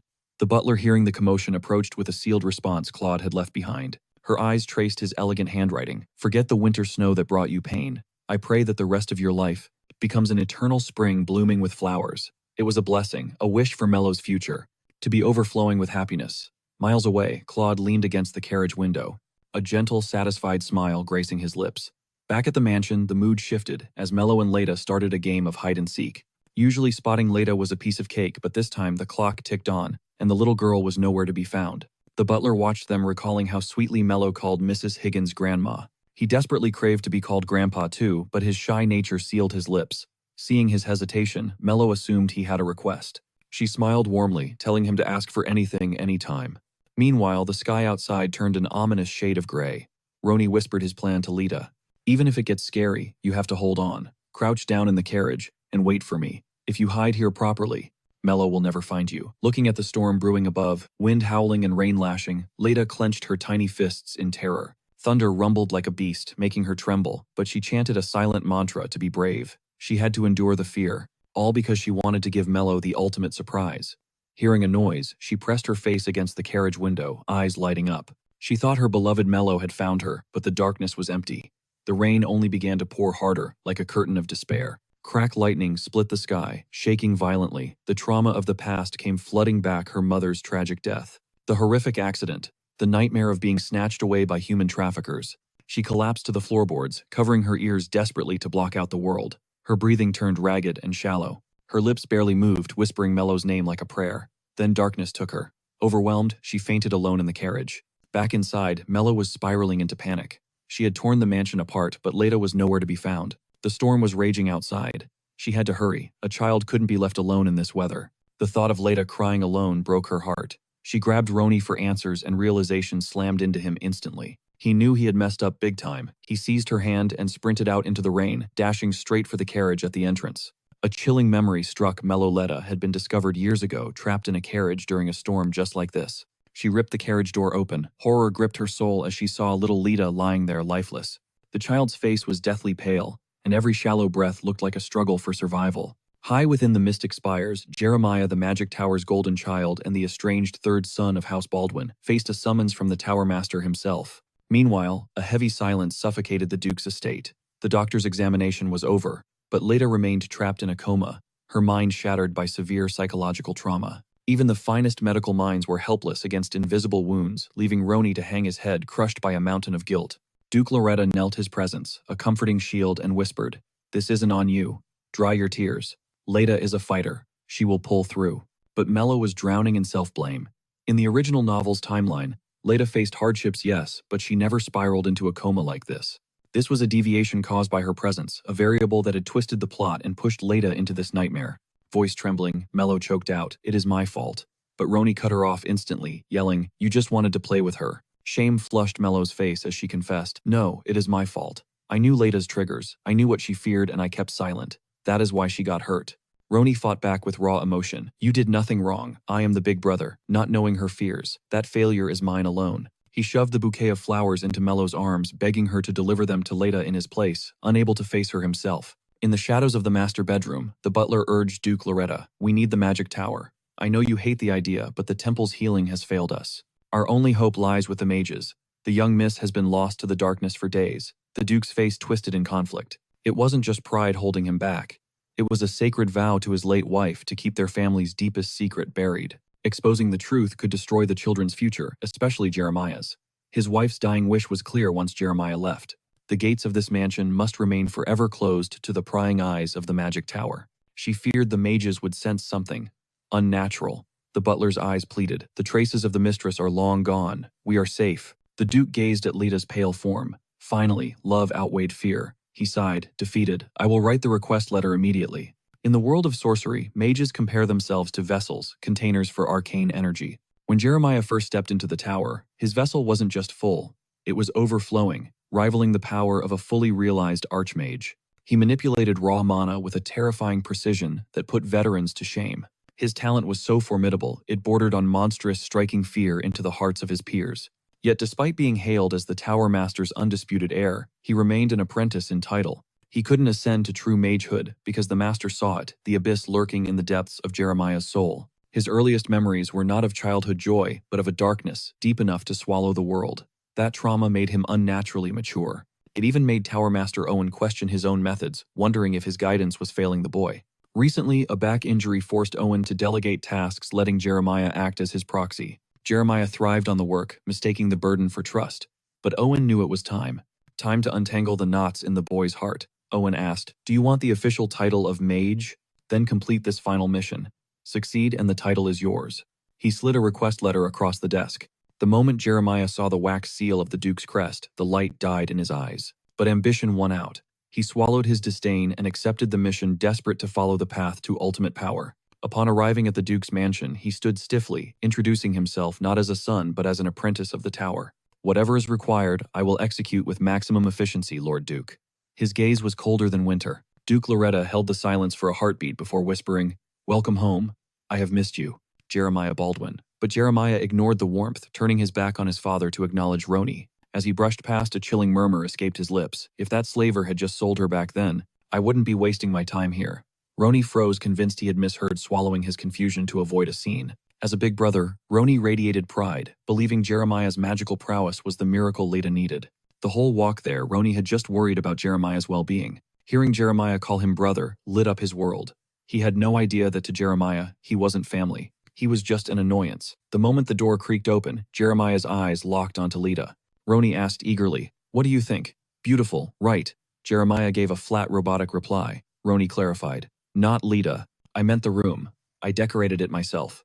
If you want your room redone, just say the word." Jeremiah's voice dripped with sarcasm. "You have lived your whole life wrapped in Duke Leta's protective bubble, so of course everything looks rosy to you. Now get out. I need silence to assess the patient." As if the very air in the room had frozen, Roni understood the silent threat behind those words. Before vanishing, he left a warning that hung heavy in the silence. "I will stand guard. No soul shall disturb you." The moment the door clicked shut, the warmth vanished from Jeremiah's face, replaced by a cold, abyssal void. With that nuisance finally gone, his gaze fell upon his sister. But looking at her was like staring into a mirror of the past. She was the spitting image of their mother. Agony spiked through his mind. The memory was razor-sharp, his own mother's voice dripping with venom, personally vowing to end his life. His hand drifted toward Leta, trembling with dark intent. Outside the door, Roni stood like a silent sentinel, unaware of the storm brewing within. Melo rushed to the scene. Hearing that Jeremiah was treating Leta sent a shiver down her spine. Her gut screamed that something was terribly wrong. If the original timeline played out, injecting magic into Leta now wouldn't save her, it would trigger a catastrophe. Meanwhile, inside the room, Jeremiah's fingers were already tightening around Leta's throat, his eyes burning with pure, unadulterated hatred. But on the edge of the abyss, he froze. The realization hit him like a physical blow. It wasn't his sister he despised. The murderous rage simply vanished. His grip loosened, transforming into a gentle caress across her forehead. Emerald mana began to glow, pulsing softly from his fingertips. Channeling his arcane power, he dove straight into her mindscape. He scanned the void, searching for the anomaly. Yet there was no curse, no damage. Just Leta drifting endlessly through the labyrinth of her own memories. That explained the coma. He whispered into the silence. "Seems you are lost in a fantasy so sweet you refuse to wake up." He possessed the power to shatter the dream and drag her back to reality, but he hesitated. He couldn't risk facing that woman, his mother, inside Leta's head. Was Leta inheriting that same madness? The thought terrified him. Jeremiah sighed. "Don't worry, little sister. I will fix you." His motivation wasn't love, but ambition. He needed the mage title. To get it, he required the full backing of the ducal house. He was playing the long game. If it weren't for this spoiled princess who hogged all their mother's love, he wouldn't lift a finger. Back in the hallway, Melo was pacing like a cat on hot bricks. She pleaded to just catch a glimpse of Leta, promising to leave immediately. Roni was a stone wall, denying every request. Then the heavy atmosphere shifted. Duke Loretta had arrived. Melo threw herself at his mercy. But even the Duke shook his head. Interfering while magic was active could backlash and shatter Leta's fragile state. He knelt, looking Melo in the eye. "Fear not. I stake my entire legacy on her safety." His voice carried the weight of absolute authority. Defeated, Melo bowed out, but not without a desperate plea. "Please stay by her side." Darkness eventually swallowed the mansion. The butler urged Jeremias to retire, but he refused, using Leta's care as a shield. The butler, however, was relentless about his health. "Your body will collapse at this rate," the servant insisted. Cornered, Jeremias had no choice but to retreat to his own quarters. As the dread of the destination set in, he abruptly stopped the butler. "Leave me. I can walk the rest of the way." Watching the servant fade into the shadows, Jeremias turned toward his bedroom. It wasn't a room. It was a mausoleum of trauma. A personal hell where his soul had been shredded to pieces. Just standing near it triggered a skull-splitting migraine. He stumbled in, shielding his eyes as the light burned like acid. His hand flew to the scar on his forehead, the mark of his exile. This accursed room was the reason he fled this house. Suddenly, a voice from the other side of the door broke his trance. It was his father. "Jeremias, you must be exhausted. I have left some hot cocoa for you. Sleep well." Sleep well. The audacity ignited a wildfire in Jeremias's blood. His eyes went wide with mania. He ripped the door open, screaming at the Duke. "You lock me in this prison of memories and tell me to have a good night." Crash. The porcelain shattered against the floor. Jeremias glared, trembling. "I curse this bloodline. I curse you. Sharing the name Baldwin makes me sick. I loathe you." Years of suppressed venom exploded out. The Duke stood there, hands trembling. But instead of anger, the Duke knelt gently, grabbing Jeremias's hands. "Did you burn yourself? Are you cut?" Jeremias froze. Why wasn't he fighting back? Why this tenderness? He slapped his father's hands away in revulsion. "Once I clear this mission and become a certified mage, I am done. I will wash the filth of your name off me forever. No more Baldwin. I am the one discarding you." Silence hung heavy until the Duke finally whispered the truth. "Jeremias, you have never left my heart. Not for a single second have I forgotten my son." The words weren't a comfort. They were daggers twisting in his chest. Jeremias slammed the door, his mind collapsing into white noise. Everyone has an origin point. If you strip away every layer of life, hacking off memories like dead branches, one single moment remains. For some, it is a blur of warmth. For others, a precious gem of happiness. That is the foundation of a soul. But for Jeremias, his foundation was blood and terror. 5 years old, a woman's ear-piercing shriek, agony exploding in his skull. His first memory was his mother clutching his unconscious body, looking up at his father with madness in her eyes. "I will end this child." The words rang out with crystal clarity. He never imagined that the concept of death would become his very first memory. At such a tender age, the word held no meaning for him. But then, destiny intervened. He stumbled upon a phrase in an ancient book. The villain faced the ultimate punishment, death. A dark suspicion took root in his heart. Did his own mother want to slaughter him? Was it because he was born wicked? The answer remained out of reach until the day his father broke the news. For reasons beyond their control, his mother had to leave the mansion for a while. Confusion washed over them. Duke Loretta's voice trembled as he gave a hesitant explanation. Her health had crumbled. Late last night, her condition took a catastrophic turn, forcing her to depart immediately. Under the cover of darkness, Jeremiah whispered a cautious question. "Is Mommy sick?" When the answer was a simple yes, he clenched his tiny fists in crushing disappointment. He knew it. Dad was lying through his teeth. Mom didn't leave because she was sick. She left because of him. From that moment on, whenever he asked about her, he was met with a wall of silence. Everyone claimed ignorance.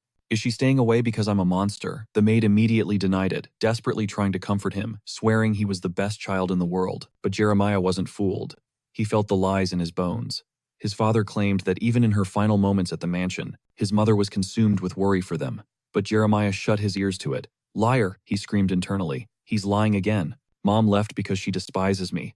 It was obvious. She spent all her time with his siblings, never even sparing a glance for him. That hate ran deep. She wanted to kill him. But she failed, and that failure drove her away. Why wouldn't anyone just speak the truth? Duke Loretta asked if he was all right. With eyes swimming in unshed tears, Jeremiah swallowed the bitter lump of sadness and stayed silent. While Leta lay unconscious, Melo drifted through the halls like a lost ghost. Finally, she made a choice. She would sneak in to see Leta. In the corridor, she spotted Ronnie. He seemed to be fighting a losing battle with a book in his hands. He looked up, and their gazes locked. Seeing her beautiful eyes focused solely on him, Ronnie's face erupted in red. He scrambled back instantly. That's when Melo saw it. The item that had slipped from his grasp was an official document regarding the magic tower. He snatched the paper from the floor. "Don't get the wrong idea. Just because you're staring doesn't mean I'll let you read this letter." Melo giggled softly. "Well, if even you have to concentrate that hard to read it." then I definitely wouldn't stand a chance.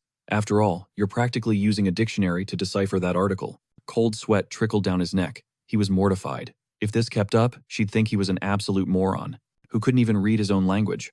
Playing it cool, he turned his head away. Fine. Since you're begging so hard, I suppose I can let you see it. Melo scanned the letter. Oh, you wrote to the master of the tower, asking what young Jeremiah likes. Let's see. Jeremiah loves lemon tea. When he's exhausted, he craves chocolate to recharge his energy. And for breakfast, he always wants fruit with milk. Ronnie stared at her completely thunderstruck. How on earth did she decipher that chicken scratch? She smiled and explained. In my old village, there were many elders with poor eyesight, so I've been reading letters for them since I was little. This handwriting looks just like those grandpa's writing. Honestly, I don't get the difficult words either. But luckily, the tower master kept the vocabulary simple. The realization hit him like a bucket of ice water. He collapsed to his knees in defeat. The next day, Ronnie pushed a cart loaded with Jeremiah's favorites. He marched happily to find him, his mind drifting back to that moment with Melo yesterday. It wasn't just that she was pretty. She had the sweetest voice he'd ever heard. Suddenly realizing what he was thinking, he panicked. He violently shook the thoughts from his head. Blushing furiously, he muttered, "She's ugly. Definitely ugly. Not pretty at all. It's all her fault for confusing me." Moments later, he arrived, seeing Jeremiah still asleep. He planned to quietly drop off the food and leave, but then he saw it. His brother was gasping for air.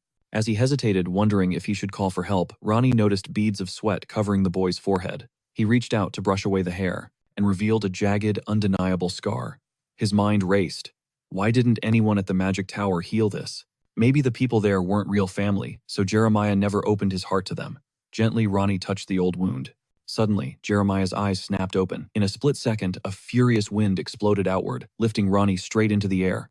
Ronnie lost all balance and slammed into the floor with a heavy thud. Jeremiah, eyes wide with terror, finally realized it was Ronnie. He scrambled off the bed instantly, checking on him. Ronnie quickly apologized for the intrusion. "I just wanted to wipe your sweat. I didn't mean to scare you. I'm so sorry." Jeremiah wiped his own face nervously. Realizing his secret was out, he quickly covered the scar with his bangs. But Ronnie shouted, "Who did that to you?" "I won't let this slide." Jeremiah let out a cold, mocking laugh. "Do you really want to know?" Ronnie nodded without hesitation. "Well then, brother. You have to join me. Join me in hating the person who destroyed me." Ronnie asked quietly, "Who hurt you?" Jeremiah was on the verge of speaking when a knock shattered the tension. Sudden news arrived. A high-ranking mage from the magic tower was here. It was the mage Pierce. He claimed he was here to save Jeremiah. "The report you submitted to the tower master yesterday was flawless. However, you failed to use mental magic on the patient. The subject is merely a child. You should realize that the chaos in a child's mental world expands with dangerous speed. If you don't guide her immediately, she could slip into an abyss from which there is no return. From this moment on, I will take over the Duke's request." Jeremiah stood his ground. "This is my final trial to become an official mage. Please, you know how long I've yearned for this chance." Pierce delivered the cold truth. "The Tower Master has regrets. You couldn't resolve the Baldwin estate request quickly, because this case struck a nerve deep within your soul. The Master's priority is your protection. There is no need to force yourself through such pain." Turning to Duke Loretta, he announced he would awaken Leta immediately. But the Duke paused, deep in thought. He bowed low to the mage. "Could you grant Apprentice Jeremiah one last chance?" Pierce insisted. This was the Tower's absolute decree. Not even a Duke could override them. Yet Loretta rose and declared, "I apologize, but I cannot allow you upstairs." He turned to Jeremiah. "Favorite of the Magic Tower, Leta's fate is in your hands, and I truly hope you achieve your heart's desire." He remembered Jeremiah's vow to abandon his family name, to cast off the name Baldwin once he earned the title of mage. Jeremiah couldn't bear to look at his father any longer. He spun around to flee. As luck would have it, Roni was lurking at the door. Roni scrambled to apologize for eavesdropping, swearing it wasn't intentional. He then asked Jeremiah about his wish, desperate to help him fulfill it as a brother. Jeremiah snapped, fury exploding. "Stop telling me what to do, brother, this, brother, that. It's pathetic.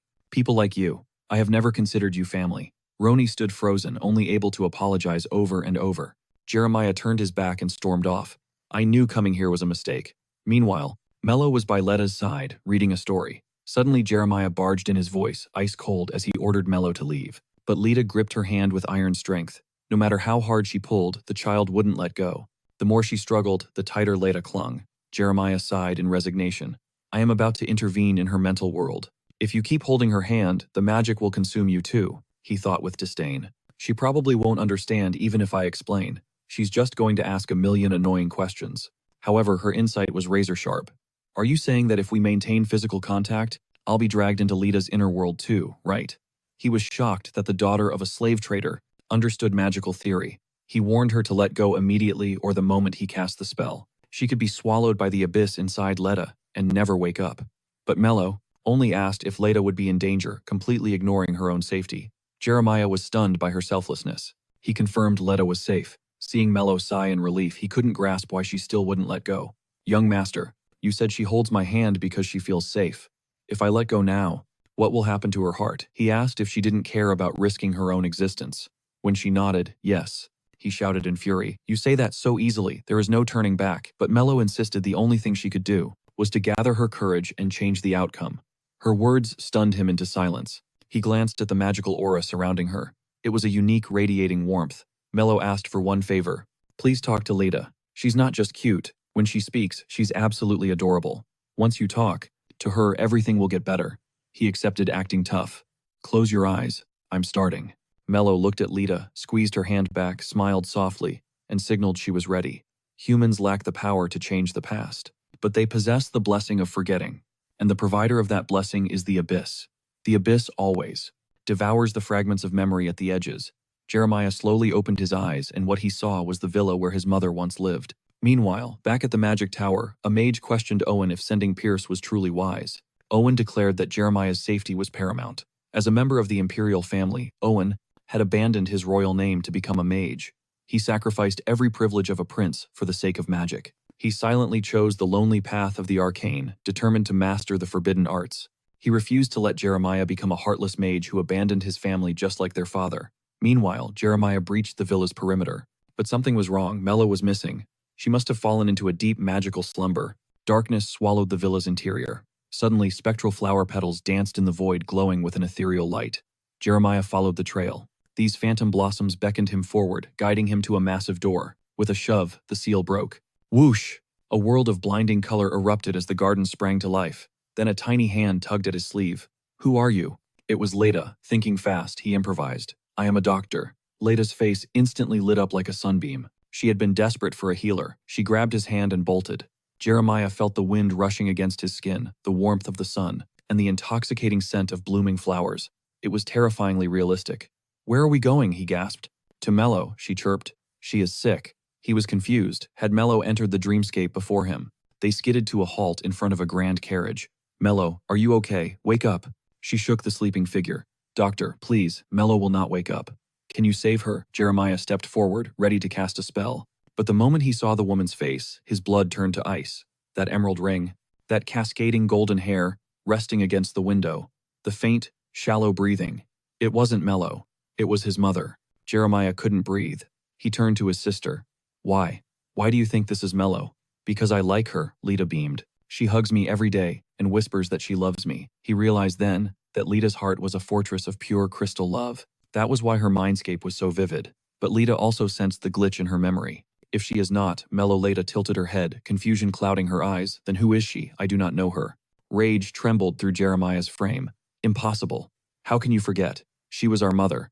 You were surrounded by her love. Do you truly value nothing? Tears pricked his eyes. Good or bad, I never forgot a single moment. His shout pierced through Leta's innocence. She looked back at the woman in the carriage. Her tiny hands began to shake violently. She clutched the hem of the woman's dress, whispering the forbidden word. Mommy. Crack. The sky instantly turned to ash as storm clouds swarmed. Jeremiah had pushed her too hard. Her memory was returning too fast. A hurricane of trauma ripped through the garden. The carriage door was nearly torn off as the vehicle defied gravity, lifting into the air. They tumbled, unable to find their footing. The carriage was tossed like a toy in a tsunami of wind. The sudden awakening of traumatic memories was tearing Leta's inner world apart. Jeremiah screamed, trying to snap Leta out of it, but she just hugged her mother's phantom, unresponsive. She was trembling, crying, whimpering in terror. This was the moment she lost her mother in the carriage accident. Jeremiah had fantasized 1,000 times about meeting his mother again. He wanted to show her that the son she tried to kill was now the magic tower's prodigy. He had become magnificent. He wanted to demand answers. Why did she leave without a single apology? He needed to know his sin. But when reality hit, that she was gone, he couldn't accept it. Now he had to save the living. He reached for Leta. This is not your place. Let us go back. Do not stay in this nightmare, he pleaded. Wake up, people are waiting for you. He stretched out his hand, fingers brushing hers. But suddenly, spider webs of light cracked the glass. There was no time. The window shattered. Jeremiah threw himself over his sister, bracing for impact. And then, The sleeping woman's spirit awoke. She wrapped her arms around them, shielding them from the crash with her own body. Oh God. Even if I perish, I beg you. Protect my babies. Let my 4 precious children find happiness. Gasped Jeremiah, jolted awake in the real world. A gentle breeze swirled yellow petals around the room. Tears streamed uncontrollably down his face. He caught a falling petal. It was real. The same flower from the dream. He had walked through many minds but never had a dream bled into reality. Was this Melo's unique magic at work? He realized Melo was sleeping right beside him. He sat up, his heart hammering against his ribs like a war drum. Melo rubbed her eyes, waking up. Young Master Jeremiah, is Leta safe? Seeing the little girl yawning beside them, Melo tackled her with a desperate hug. I was so worried about you. Leta hugged her back just as tight. You were sleeping so deep I was scared, Leta whispered. But brother said, I met mommy. Now I have 2 people I love, mommy and Melo. Melo sobbed, overcome with emotion. It seemed her promise to the late mistress had finally been kept. Had she truly spoken with Leta, the fog over her memories had completely vanished. Leta peeked out, a playful glint in her eyes, saying, I am a clever girl, you know. So I know the truth. You aren't just Jeremiah. You are Jeremiah Baldwin, aren't you? He froze, stun-locked by her words before denying his own name. But seeing Leta's expression crumble into devastation, he hesitated, his resolve breaking. It is Baldwin. I am Jeremiah Baldwin. Leta. She tilted her head, confusion washing over her. He sighed, defeated by her innocence. Mom didn't lie to me. She said brother Jeremiah is adorable and brilliant. It was all true, brother. You are so cute that even your breathing is adorable. Flustered, he rushed closer, demanding an answer. When did Mom say that? She extended her pinky finger with a mischievous grin. That is a secret for next time. Brother, you have to play with Leta again. Jeremiah stood there, frozen in time. Shyly, he adjusted his glasses to hide his embarrassment. Then he reached out, sealing their pact with a pinky promise. Later that night, Jeremiah was drafting a critical report for the Magic Tower. He was supposed to document every detail, yet something gnawed at his mind. The anomaly within Leta's memories. If it was just internal turbulence, then why did it feel so viscerally real to his senses? He suspected these were not mere illusions from the abyss. No, the probability was high. These were echoes of events that had actually occurred. And if his hypothesis was correct, he had no intention of letting this truth see the light of day. All this time, he had only cared about his own feelings. He never considered that his father and the others, perhaps they hid the truth to protect him, though for now these were merely assumptions spinning in his head. Suddenly he stumbled, but a strong hand caught him firmly. Duke Loretta smiled with gentle warmth. The Magic Tower has many stairs, does it not? You must walk with care. Jeremiah gripped his sleeve, a question burning in his eyes. The Duke did not shy away. Whatever it is, I will answer truthfully. Do you wish for me to discard the Baldwin name? He remembered the words. To change the present requires courage. But Duke Loretta denied it instantly, saying he never wanted that to happen. Jeremiah finally opened his guarded heart. Now I do not wish for it either. The Duke stood stunned. Then, I shall take my leave. I will definitely claim the title of mage. Will you come when that day arrives? Hearing his father's promise, a genuine smile broke through for the first time. It is cold out here. Please return inside soon. Until the very end, he did not voice his suspicions. He believed that one day his father would entrust him with the whole truth. Meanwhile, Roni stared at his brother's report card in total shock. First place for the entire year, envy and jealousy bubbled within him. Yet the butler claimed Claude found it all too easy. The butler was practically glowing, boasting to anyone who would listen. Roni clicked his tongue in annoyance. Being first is impressive, sure, but my brother is absolutely insufferable. In the corner, Leta was hunting for something. You have not even recovered yet. What are you doing, wandering around? She whispered that she had a super cool secret. She saw Mrs. Higgins. A ladder appeared right out of the ceiling. Grandma climbed up that ladder. It must be a window to the sky. Roni glanced up, realizing Mrs. Higgins had gone to the attic. But little Leta was far too small to reach. She begged Roni to lift her up. Sure, she could touch the ceiling. He shut that down immediately. Even father cannot reach that high. The ceilings of the Duke's mansion were like the heavens themselves. Then a plan formed. If they got a long stick from the garden, they could test if the ceiling would open. He suspected the missing June record might be hidden there. He remembered his brother's words. It was a record of immense value. A secret they wanted no one to see. His gut told him the truth. That record held a secret that could change everything. Suddenly he saw Leta pushing the window open. Seeing him approach, she leaned out instantly. Brother, let's go find that long stick together. But the butler caught them in the act. In a moment of carelessness, she slipped, just as she was about to fall.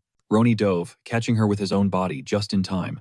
Duke Loretta praised his quick thinking, but he also warned him to value his own life. Guilt, however, weighed heavy on Roni's heart. This was the second time he had endangered Leta. He desperately wanted to be exceptional, just like Claude and Jeremiah. Duke Loretta paused, sensing his turmoil. Every person blooms with different talents. Greatness is not something to be rushed. As he searched for words to comfort Roni, he remembered the butler's suggestion, a family banquet. He turned to his son with a serious gaze. I have a mission that only you can handle. Help me orchestrate the family banquet. I know it's a heavy burden, but this mission is critical. I have total faith in you. You're the only one who can create a feast that actually feels like home. Roni, usually crippled by self-doubt, felt a spark ignite. The Duke Loretta had finally given him the stamp of approval. You know the soul of this house better than anyone. Any amateur can throw a fancy party, but to create warmth, that takes a special touch only you possess. Nobody else is worthy. Hearing his father's unwavering trust, Roni's spirit soared. Bursting with energy, he rushed off to begin the preparations. The Duke watched, beaming with pride. Roni dove into his recipe Bible, mapping out every family member's cravings and pet peeves. But then he hit a wall. Melo's page was blank. He realized he had zero clue what she liked. She was never picky, but she never showed excitement for food either. He remembered her watering down empty ink jars just to use the last drop. It was pitiful. That kind of penny pinching didn't fit the lavish vibe of the Duke's mansion at all. Suddenly, Melo materialized right behind him. Roni flinched, guilt washing over him for judging her. He plastered on a nervous smile, trying to play it cool. But Melo didn't think he was pitiful. She thought the opposite. She mentioned the ink again. While she struggled with leftovers, Roni would crack open a fresh bottle without hesitation. That's just who you are, and honestly, I really like that. Roni's brain short-circuited at the word like. He felt his heart trying to hammer its way out of his chest, but Melo wasn't done talking. She confessed she scavenges his discarded ink bottles. They were too beautiful to trash, so she kept them as treasures. Roni cut her off, slamming his notebook. He vowed right then and there to host a banquet that would blow everyone's minds. And that included stunning Melo. Hearing that she hoarded bottles just because she liked them. A light bulb went off in his head. She wasn't indifferent. She was a saver. She saved the best for last. Just like saving the meat for the final bite. Don't worry, Melo. I'm gonna pile your plate with steak that melts like butter. He tossed her the family crest like a boss. Go get yourself some drip. Just flash this badge at the store. The next day, Melo arrived at the boutique. She pushed open the heavy doors, and the luxury hit her instantly. Even the floor tiles sparkled.